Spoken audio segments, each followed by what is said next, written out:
Assalamualaikum warahmatullahi wabarakatuh. Bagaimana kabar kalian hari ini? Semoga sehat selalu ya, agar bisa beraktivitas seperti biasanya.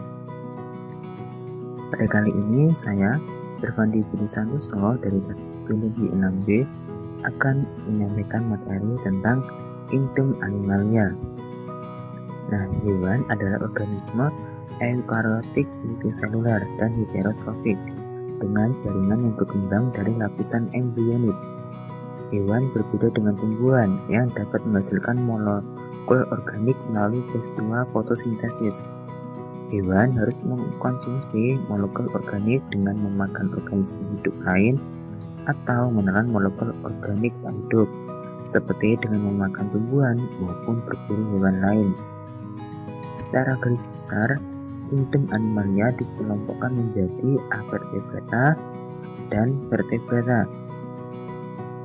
Avertebrata ini dikelompokkan lagi menjadi 8, yaitu filum Porifera, filum Coelenterata, filum Platyhelminthes, filum Nemathelminthes, filum Annelida, filum Mollusca, filum Arthropoda, dan filum Echinodermata. Sedangkan vertebrata dibagi menjadi 2, yaitu Pisces dan Tetrapoda. Pisces kemudian dibagi lagi menjadi Agnatha, Chondrichthyes, dan Osteichthyes. Sedangkan Tetrapoda dibagi menjadi Amfibi, Reptilia, Aves, dan Mamalia.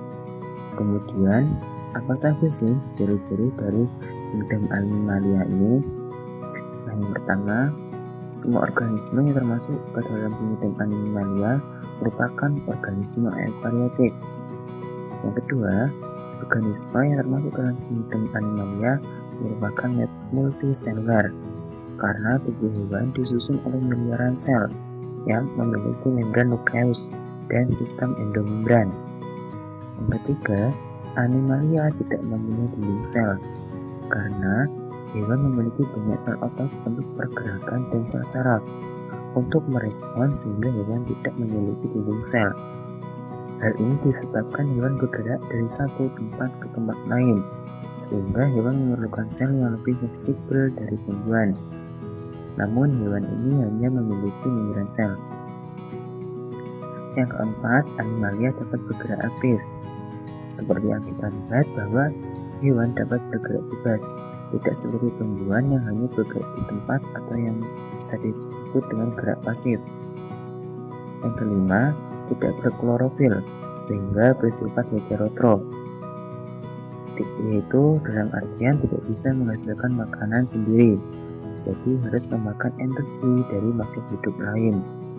Dan yang terakhir, itu bereproduksi secara seksual, namun ada juga yang aseksual. Aseksual ini diantaranya dengan fragmentasi dan tunas, seperti pada filum Coelenterata kelas Hydrozoa, yaitu spesies Hydra.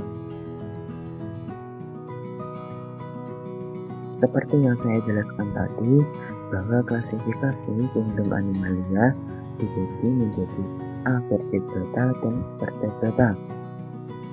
Nah, pada Avertebrata berbeda dengan Vertebrata, hewan Avertebrata tidak memiliki tulang belakang. Hewan ini kebanyakan juga tidak memiliki struktur tulang yang sempurna di dalam tubuh. Sebagai gantinya, beberapa hewan Avertebrata memiliki cangkang untuk berlindung. Contoh hewan jenis ini yang memiliki cangkang adalah siput dan kerang. Organ yang dimiliki Avertebrata juga lebih sederhana. Mereka menggunakan kulit, trakea, atau insang sebagai alat pernafasan.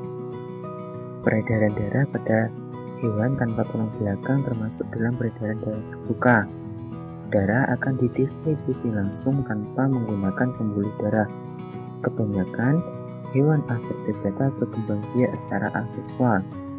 Namun ada juga yang secara seksual, yaitu satu tubuh memiliki dua alat reproduksi yang berbeda. Nah, sedangkan pada hewan-hewan yang masuk dalam klasifikasi Vertebrata, ini adalah hewan yang memiliki tulang belakang. Hewan jenis ini memiliki struktur tulang yang sempurna dan terletak di dalam tubuh. Hewan vertebrata memiliki organ tubuh yang lebih lengkap dibandingkan hewan avertebrata. Organ-organ tersebut memiliki beragam fungsi untuk menyokong kehidupan hewan tersebut. Organ pernafasan vertebrata lebih kompleks dan sempurna. Ada dua jenis organ yang biasa ditemui di vertebrata, yaitu insang dan paru-paru. Peredaran darah pada tubuh vertebrata termasuk dalam kelompok peredaran darah tertutup. Dalam artian, darah dipompa dan mengalir ke seluruh tubuh melalui pembuluh darah. Untuk berkembang biak, vertebrata melakukan reproduksi secara aktif, di mana ada pembuahan sel telur dengan sperma. Ukuran tubuh vertebrata biasanya lebih besar dan dapat bergerak lebih cepat. Pembahasan yang selanjutnya yaitu klasifikasi dari vertebrata. Yang pertama yaitu kelas Fishes. Kelas Fishes adalah hewan dari subfilum vertebrata yang seluruh anggotanya hidup di air atau akuatik, baik air tawar maupun air laut. Ciri-ciri dari kelas ini yaitu hidup di perairan, selomata atau memiliki rongga tubuh, triploblastik atau memiliki 3 lapis utama tubuh. Struktur tubuh ikan terdiri dari kepala, badan, dan ekor. Mempunyai gurat sisi untuk dapat merasakan tekanan air. Kulit yang dilengkapi dengan kelenjar penghasil lendir agar kulit selalu licin dan ada yang tertutup fisik.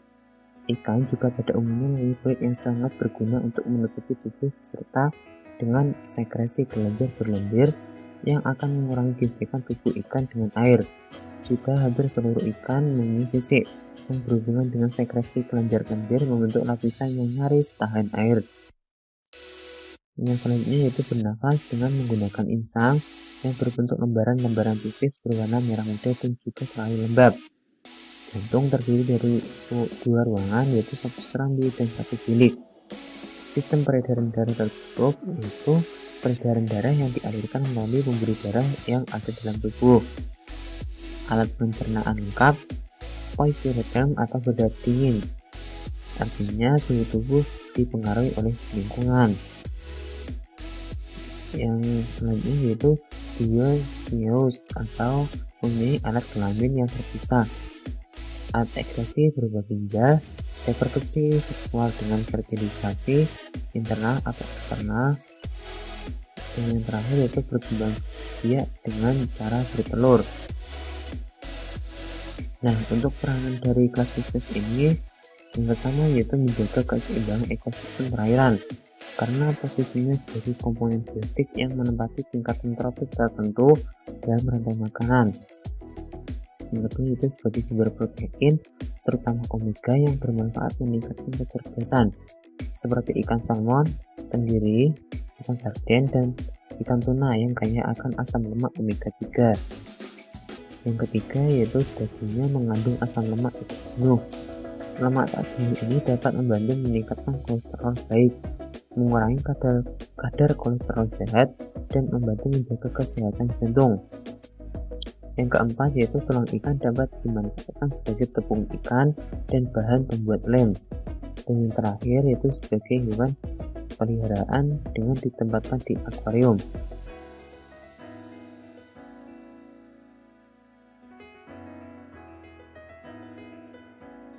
Yang selanjutnya yaitu kelas amfibia. Amfibia berasal dari bahasa Yunani, yaitu amfibi yang berarti dua dan bios yang berarti hidup. Amfibia merupakan hewan yang dapat hidup di dua alam, yaitu darat dan air, tetapi tidak hidup di air laut. Ciri-ciri dari amfibia ini yang pertama itu tubuh terdiri dari kepala dan badan untuk katak, namun saat masih beribu memiliki ekor. Tubuh terdiri dari kepala, badan, dan ekor untuk salamander. Tubuh dilapisi oleh kulit berlendir, simetri bilateral, selomata. Nah, tubuhnya tersusun dari 3 lapis utama tubuh, poikiloderm atau berdarah dingin, sistem peredaran darah tertutup, jantung beruang 3 yang terdiri dari 2 serambi dan 1 bilik, alat respirasi berupa insang saat masih hidup, paru-paru penulis saat sudah dewasa, alat pencernaan makanan lengkap, reproduksi seksual dengan fertilisasi internal, berkembang biak dengan cara bertelur atau ovipar, mengalami metamorfosis sempurna. Untuk peranan dari amfibia ini yang pertama yaitu menjaga keseimbangan ekosistem karena posisinya sebagai komponen biotik yang menempati tingkatan tropik tertentu dalam rantai makanan. Yang kedua, sebagai sumber protein tinggi sehingga memiliki nilai ekonomi. Yang ketiga, katak merupakan organisme yang banyak digunakan dalam penelitian di laboratorium. Katak merupakan hewan percobaan yang jarang dipakai dalam penelitian farmakologik. Namun dalam praktikum untuk mahasiswa di laboratorium, katak banyak digunakan sebagai hewan uji coba. Yang keempat, kulit katak atau kodok dapat disemak menjadi bahan tas atau dompet. Dan yang terakhir yaitu racun bufotalin dan bufotenin dari kodok bufomarinus menguatkan denyut jantung. Cara kerja bufotoksin ini dalam menguatkan jantung dilakukan dengan cara menghalangi fungsi enzim natrium kalium ATPase sehingga meningkatkan kadar kalsium dalam otot jantung. Jika kadar kalsium dalam otot jantung meningkat, maka akan meningkatkan kontraksi otot jantung, sehingga denyut jantung akan semakin meningkat. Yang selanjutnya yaitu kelas Reptilia. Reptilia berasal dari bahasa Latin yaitu recto yang berarti melata. Reptilia meliputi hewan-hewan seperti kadal, tokek, atau cicak. Anggota reptilia cenderung beradaptasi dengan kehidupan darat. Namun ada juga yang hidup di perairan seperti rawa, sungai, danau, atau laut. Seperti halnya buaya, kura-kura, dan penyu. Ciri-ciri dari reptilia ini yaitu habitat di darat atau air, simetri radial, mempunyai 3 lapis utama tubuh, poikiloterm atau udara dingin, esotermik dalam artian sangat bergantung pada suhu di lingkungan luarnya untuk meningkatkan suhu tubuhnya karena panas yang dihasilkan dari keseluruhan sistem metabolismenya hanya sedikit. Tubuh terdiri dari kepala, leher, badan, dan ekor. Tubuh ditutupi sisik dari keratin sehingga kedap air dan mencegah dehidrasi. Memiliki 4 kaki untuk melata kecuali ular, alat pencernaan lengkap, peredaran darah tertutup. Jantung dibedakan menjadi 4 ruang yaitu 2 serambi dan 2 bilik. Reproduksi seksual secara internal. Berkembang biak dengan cara bertelur atau ovipar dan bertelur dan beranak atau ovovivipar. Beberapa melakukan hibernasi. Memiliki kelenjar pembaut tukat tuaka. Pada paru-paru, kelenjar baut dapat ditemukan di berbagai perisa dorsal atau carapax dan perisa ventral atau plastron. Untuk peranan dari reptilia ini, yang pertama itu menjaga keseimbangan ekosistem karena komposisinya sebagai komponen biotik yang menempati tingkatan tropik tertentu dalam rantai makanan. Yang kedua yaitu sebagai pembasmi hama alami. Nah, yaitu contohnya ular di sawah merupakan predator alami untuk membasmi hama tikus. Yang ketiga, kulit reptilia bernilai ekonomi tinggi karena diproses menjadi tas, sepatu, dan ikat pinggang. Dan yang terakhir yaitu beberapa daerah atau negara bahkan mengonsumsi daging beberapa jenis reptilia. Yang selanjutnya ada kelas Aves. Kelas Aves merupakan anggota vertebrata yang memiliki ciri khas, yaitu tubuh ditutupi oleh bulu yang berasal dari epidermis. Anggota kelas Aves umumnya memiliki alat gerak berupa sayap untuk terbang. Ciri dari kelas Aves ini, yang pertama yaitu hidup di rawa-rawa, padang rumput, pesisir pantai, tengah laut, gua batu, perkotaan, dan wilayah kutub. Mempunyai tubuh simetri bilateral, mempunyai 3 lapis utama tubuh, hemoidrem atau berdarah panas. Dalam artian suhu tubuh tidak dipengaruhi oleh lingkungan. Memiliki sayap yang umumnya digunakan untuk terbang dan sepasang kaki untuk berjalan. Tubuh ditutupi bulu dari keratin kecuali kaki dan paruh. Bulu burung berganti minimal sekali dalam setahun. Bentuk paruh disesuaikan dengan jenis makanan, tulang berongga untuk meringankan tubuh Aves, peredaran darah tertutup, jantung terbagi menjadi 4 ruang, yaitu 2 serambi dan 2 bilik. Memiliki gigi untuk mengunyah, tapi memiliki tembolok. Memiliki cakar yang disesuaikan dengan lingkungan, seperti cakar tajam untuk mencengkeram mangsa, cakar pemanjat pohon, cakar penggali tanah dan serasa, cakar berserabut untuk berenang, cakar kuat untuk berlari dan merobek perut musuhnya. Warna bulu dihasilkan oleh bakteri pigmen melanin dan karotenoid. Tidak memiliki vesika urinaria. Reproduksi seksual dengan fertilisasi internal. Berkembang biak dengan cara bertelur atau ovipar. Untuk peranan dari kelas Aves ini yaitu menjaga keseimbangan ekosistem karena posisinya sebagai komponen biotik yang menempati tingkatan terapi tertentu dalam rantai makanan. Sebagai sumber protein dari daging dan telurnya, bulu-bulu bisa dijadikan sebagai hiasan aksesoris. Bulu sebagai bahan industri kok atau shuttlecock untuk bulu tangkis. Bahan obat-obatan herbal, misalnya sarang burung walet.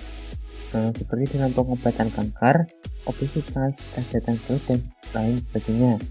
Dalam sarang walet ini ditemukan sejumlah besar senyawa bioaktif yang dapat meningkatkan kesehatan, yaitu glukosamin, asam folat, asam lemak, vitamin, mineral, antioksidan, dan asam amino. Selain itu, nutrisi utama yang terkandung dalam sarang burung walet ialah karbohidrat, glikoprotein, kalsium, natrium, magnesium, seng, mangan, serta zat gizi. Dengan banyaknya kandungan penting di dalamnya, tentu sarang walet memiliki manfaat kesehatan di baliknya. Yang selanjutnya yaitu kelas Mammalia. Mammalia berasal dari bahasa Latin yaitu mamae yang berarti susu. Mammalia meliputi hewan yang memiliki kelenjar susu pada hewan betinanya. Sedangkan kelenjar susu pada hewan jantan mengalami reduksi atau menyusut. Ciri-ciri dari kelas Mammalia ini yaitu habitat sebagian besar di darat, mempunyai kelenjar susu, bentuk tubuh simetri bilateral, selomata atau memiliki rongga tubuh, memiliki 3 lapis utama tubuh ditutupi rambut, pembuluh atau berdarah panas, memiliki gigi taring, gigi seri, dan juga gigi geraham. Alat respirasi berupa paru-paru, ekskresi menggunakan ginjal, paru-paru, hati, dan kulit. Peredaran darah tertutup, jantung dibedakan menjadi 4 ruang, yaitu 2 serambi dan 2 bilik. Darah terdiri dari plasma darah dan sel darah, yaitu eritrosit, leukosit, dan trombosit. Reproduksi seksual dengan cara fertilisasi internal. Kebanyakan berkembang biak dengan melahirkan tanpa vivipar. Ada juga yang berkembang biak dengan bertelur dan beranak atau ovovivipar seperti platypus dan echidna. Untuk peranan dari Mammalia itu sendiri yaitu sebagai bahan baku industri kain dari benang wol, dari bulu domba dan sebagainya. Bahan baku industri berbahan dasar kulit dari sapi, kambing, dan sebagainya. Bahan baku industri pangan dari hewani baik dari daging maupun susunya. Wahana wisata dan edukasi seperti dengan dibukanya kebun binatang. Alat transportasi seperti kuda, keledai yang digunakan pada zaman dulu. Untuk sekarang mungkin sudah jarang terlihat. Dan yang terakhir yaitu membantu di bidang pertanian seperti sapi yang digunakan untuk membajak sawah. Mungkin cukup sekian materi yang dapat saya sampaikan. Semoga materi tentang kingdom Animalia ini dapat bermanfaat dan barokah kepada kita semua. Terima kasih atas perhatiannya.